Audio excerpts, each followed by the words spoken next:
Dan ini harus menyadarkan Presiden Jokowi bahwa korupsi ini sudah merajalela. 2 menteri dalam jangka waktu 1 tahun itu adalah suatu prestasi dalam tanda kutip yang luar biasa. Dan harusnya pemerintahan Jokowi memasang alarm yang kuat bahwa mereka mulai hari ini harus memerangi korupsi dan menghukum partai-partai yang melakukan tindak pidana korupsi.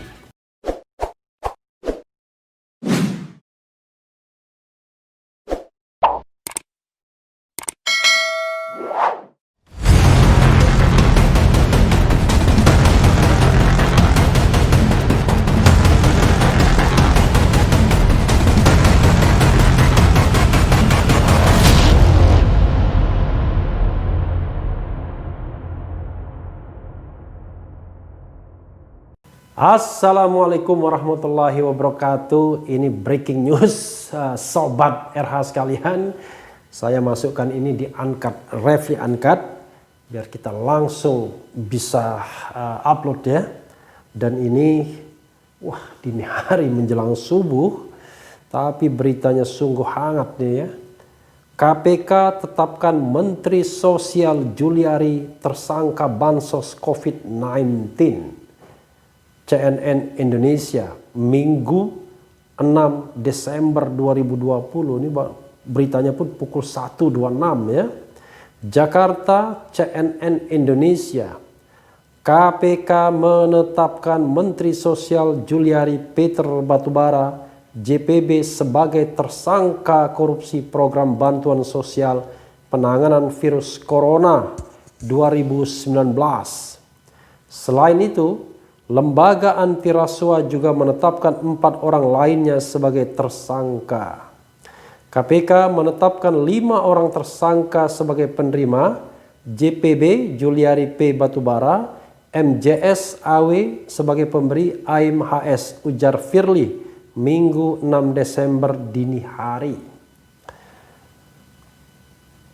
4 tersangka lainnya dalam kasus ini antara lain pejabat pembuat komitmen di Kementerian Sosial Kemensos Matius Joko Santoso dan Adi Wahyono, serta Ardian IM dan Hari Sidabuke selaku pihak swasta.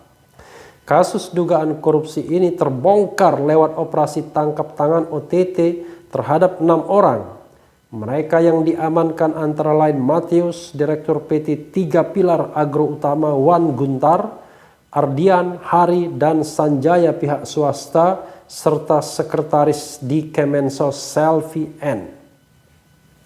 Dalam operasi senyap tersebut, tim penindakan KPK turut mengamankan uang sekitar 14,5 miliar rupiah yang terdiri dari pecahan rupiah, dolar Amerika Serikat dan dolar Singapura.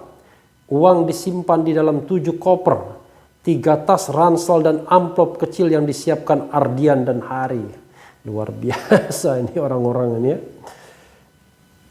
Firly menyebut telah disepakati fee sebesar 10.000 per paket bansos yang diduga diterima Juliari. Pada pelaksanaan paket bansos sembako periode pertama, diduga diterima fee 12 miliar rupiah yang diberikan secara tunai oleh Matius kepada Juliari melalui Adi dengan nilai sekitar 8,2 miliar. Uang tersebut selanjutnya dikelola oleh Eko dan Selvi selaku orang kepercayaan Juliari untuk digunakan membayar berbagai keperluan pribadi politikus PDIP tersebut. Luar biasa ya.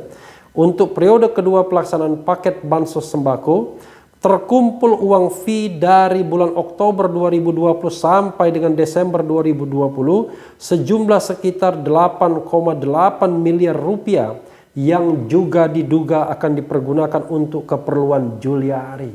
Apa aja keperluannya sampai bermiliar-miliar ya. Selaku penerima, Juliari dijerat pasal 12 huruf A atau pasal 12 huruf B atau pasal 11 Undang-Undang Nomor 31 Tahun 1999 sebagaimana telah diubah dengan Undang-Undang Nomor 20 Tahun 2001 tentang pemberantasan tindak pidana korupsi. Jungto pasal 55 ayat 1 ke 1 KUHP. Sementara Adi dan Matius dijerat pasal 12 huruf A atau pasal 12 huruf B atau pasal 11 dan pasal 12 huruf I Undang-Undang Nomor 31 Tahun 1999 sebagaimana telah diubah dengan Undang-Undang Nomor 20 Tahun 2001 tentang pemberantasan tindak pidana korupsi jungto pasal 55 ayat 1 ke 1 KUHP. Sedangkan pelaku pemberi Ardian dan Hari dijerat pasal 5 ayat 1 huruf A atau pasal 5 ayat 1 huruf B atau pasal 13 Undang-Undang Nomor 31 Tahun 1999 sebagaimana telah diubah dengan Undang-Undang Nomor 20 Tahun 2001 tentang pemberantasan tindak pidana korupsi. Ya, Sobat RH sekalian, ini ada juga ya, Sobat RH yang diuncut. OTT pejabat Kemensos, Mahfud serukan bravo KPK.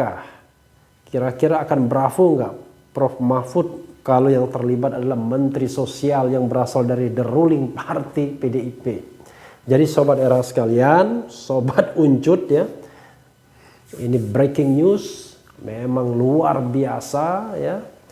Pada era kedua pemerintahan Jokowi ini baru berlangsung selama 1 tahun, ya 1 tahun lebih sedikit, tapi 2 menteri sudah dicokok oleh KPK karena melakukan tindak pidana korupsi.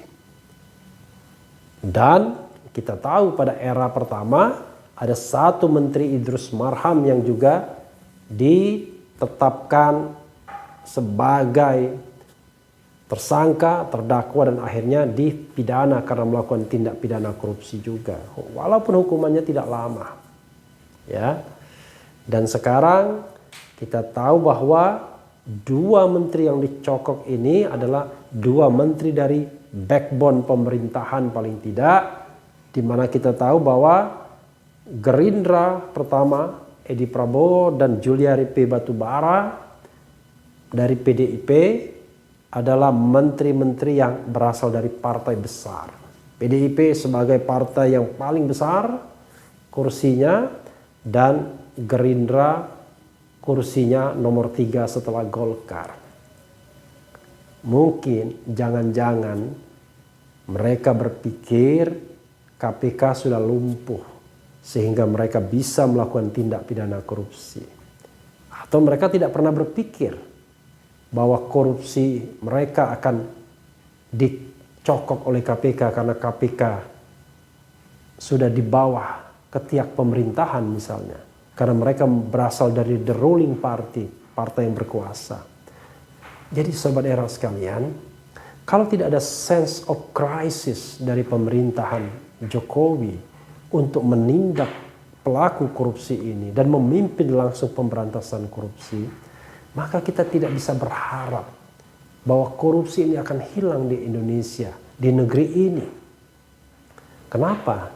Karena sense of crisisnya tidak ada. Sense of urgency bahwa korupsi harus diberantas tidak ada. Padahal negara kita sedang berada dalam kesulitan yang luar biasa karena COVID-19, karena krisis finansial yang terjadi. Ada tekanan budget, tekanan APBN yang luar biasa.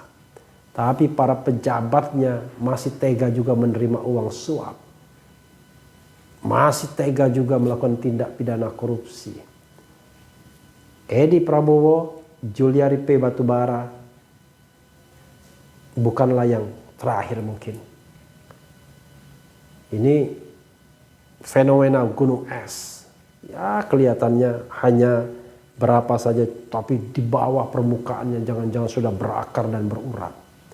Selama ini memang tidak pernah terjangkau karena dekat dengan kekuasaan. Tapi yakinlah Sobat Era sekalian, banyak sekali pejabat yang melakukan tindak pidana korupsi yang menjual kekuasaan untuk mendapatkan keuntungan pribadi.